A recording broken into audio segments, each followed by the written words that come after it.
OPR naik lagi. Dah 3 kali untuk tahun ini. Adakah wajar ataupun tak wajar dengan situasi kita sebagai rakyat yang kena tempiasnya? What's up guys? Assalamualaikum dan salam sejahtera kepada korang semua yang sudi menonton Saja Seimbang. Aku sebut tadi tempias tu, siapa yang ambil floating rate ataupun rate kadar faedah yang orang kata terapur-apung yang sentiasa berubah-ubah, korang mestilah terkena tempiasnya. Tapi bagi korang yang dah ambil fixed rate, maksudnya kadar faedah tu tetap je daripada dulu sampai sekarang, so tak ada masalah, korang hanya bayar macam biasa saja. Cumanya bagi mereka yang beli floating rate tu, mungkin bagi OPR, kenaikan OPR yang pertama tu 900 lah, lepas tu naik pula 1000, lepas tu naik pula 1200. Ini contoh perumpamaan je bayaran bulanan yang korang perlu bayar sebagai orang yang ambil floating rate ni. Tetapi bagi sekarang ni, isu sekarang ni, aku nak kaitkan dengan KLSP. Sebab cerita pasal KLSP ni, apa yang dirisaukan oleh Tengku Zafrul adalah usaha beliau selama ini takkan berhasil. Sebab apa? Kalau dia nak kaitkan dengan inflation ataupun inflasi yang telah berlaku dalam negara kita ni disebabkan ramai rakyat sebelum ini PKP, diorang dapat banyak duit. Ini menyebabkan kadar inflasi selepas PKP itu memberi kesan kepada hyperinflasi yang diwawarkan sebelum ini. Cumanya KLSP kali ini masih wajar ke untuk keluarkan, sedangkan ini akan memutuskan usaha-usaha apa yang Tengku Zafrul buat. Dan ini berbeza pula dengan pendapat Dr. Ashraf. Sebab apa? Kalau kita ikutkan, dia lihat situasi sekarang, OPR dah 3 kali naik. Dah naik, lepas tu tak kena pula dengan rakyat. Rakyat pun terkesan lebih teruk lagi. Dan beliau nampak keadaan ni macam tak wajar. Perlu ambil tindakan drastik yang selain untuk mengeluarkan speaker, walaupun kenyataan beliau tak merujuk kepada demikian, tetapi dia ada memberitahu di akhir statement tersebut, yang mana sekejap lagi aku akan share dengan korang, yang mana perlu ada kuasa pembeli untuk mengukuhkan ekonomi negara, katanya. Tapi jom, tapi sebelum tu, bagi korang yang masih lagi belum subscribe ke channel Saja Seimbang ataupun di TikTok, jangan tak follow lagi, please follow dan juga subscribe. So jom kita tengok dia punya paparan ini dan aku baca. Menaikkan kadar faedah OPR bukan satu-satunya penyelesaian kepada kejatuhan ringgit. Saya merasa sangat bimbang dengan trend kejatuhan ringgit, nilai ringgit berbanding dolar yang berlaku sekarang. Walaupun masih belum seteruk awal 1998, tapi kadar RM4.52, yang bermaksud USD RM1 ini, RM1 dolar, ini sudah tentu memberi kesan besar kepada harga barang, terutama dari luar negara. Istilah ini kita panggil sebagai imported inflation. Kita mungkin tidak perasan pada peringkat awalnya kerana masih berjual beli dengan ringgit. Tetapi situasi ini secara perlahan-lahan akan menyebabkan kenaikan barang sehinggalah pengguna merasa terjerut akhirnya.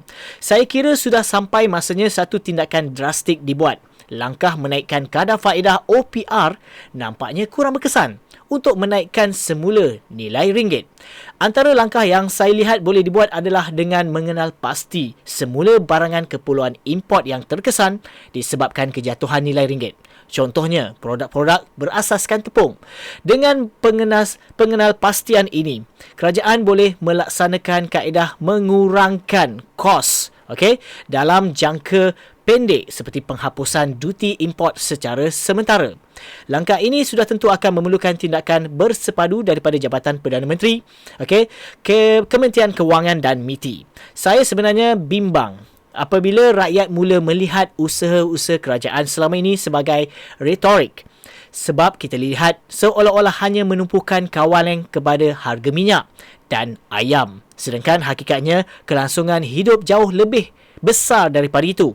Langkah menaikkan semula nilai ringgit juga mesti diperkasakan supaya kesan imported inflation ini dapat dikurangkan.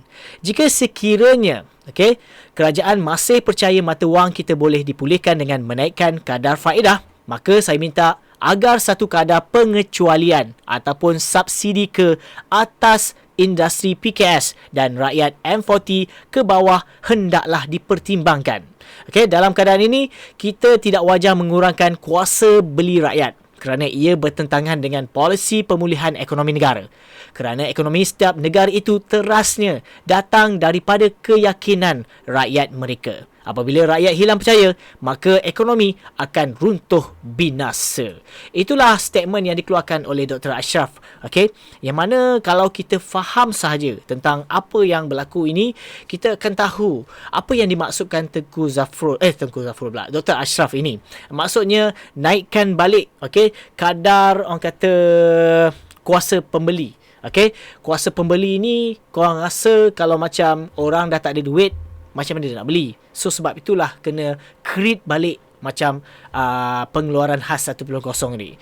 Kukuhkan balik ekonomi negara ni dengan kuasa pembeli. Sebab cara OPR ni naik pun seperti mana yang dimaklumkan lah. Walaupun aku bukan dalam bidang yang expert tentang hal ni, tapi ini cadangan, okay, daripada Dr. Ashraf inilah, okay, berkaitan dengan isu OPR ni. Dan sebenarnya bagi aku nampak hin-hin untuk KLSP tu ada.